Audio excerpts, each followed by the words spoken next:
Størstedelen af æg i Danmark produceres hos de ca. 200 professionelle æggeproducenter.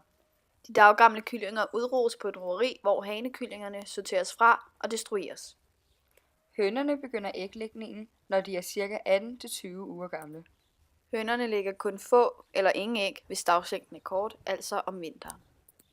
Størstedelen af kyllingernes foder består af korn, hvede og majs.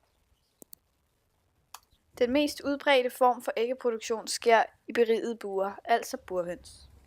En burhøne lægger æg i ca. 392 dage.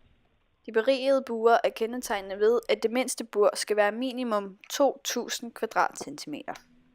Der må højst være 10 høner i et bur. Hver høne skal have mindst et areal svarende til 750 kvadratcentimeter. Der skal være en rede og siddepinde i buret.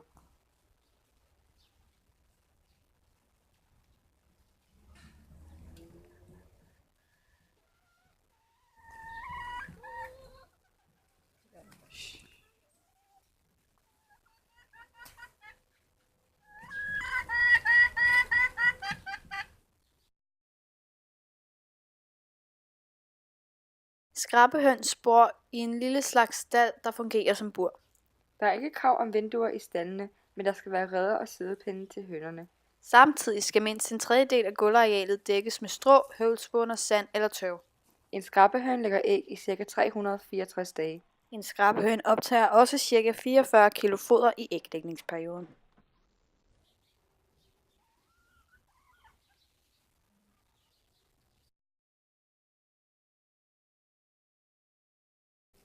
Frilandsæg produceres af fritgående høner. Husene er indrettet på samme måde som til skrabehøns. Forskellen er, at fritgående høner også har adgang til fri luft på et udeareal. De fritgående høner lever i flokke af 3.000 til 10.000 styk. Der bliver samlet æg ind 2 gange om dagen.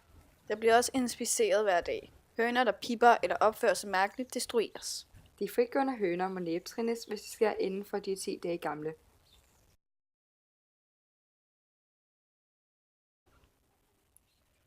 Økologiske høner har god plads, adgang til det fri og får økologisk foder. Der er også en mindre produktion af økologiske slagtekyllinger. Økologiske høns lever i huse med op til 3.000 høner per flok. De fleste æggeproducenter har flere hønseflokke, der lever i separate staldafsnit på den samme bedrift. I hønsehuset skal hønerne have siddepinde og reder, og der skal være dagslys. På gulvet skal en tredjedel af arealet være dækket med halm eller sand. Strøelsen giver hønerne mulighed for at støvbade, hvilket er en vigtig del af dyrenes naturlige adfærd. Der må højst være 6 høner per kvadratmeter nytteareal. Det giver i alt økologiske høns mere plads at leve på i forhold til andre typer høns. Ligesom andre økologiske dyr skal hønsene have mulighed for at komme ud året rundt. Hver høne skal mindst have 4 kvadratmeter udeareal. Hønsegården skal være dækket med græs eller anden beplantning. I det økologiske hønsehold er næbtrimning forbudt. For at undgå, at hønsene hakker hinanden, skal landmanden i stedet for at trimme hønernes næb sørge for, at de har rodemateriale og grovfoder til at holde dem beskæftiget.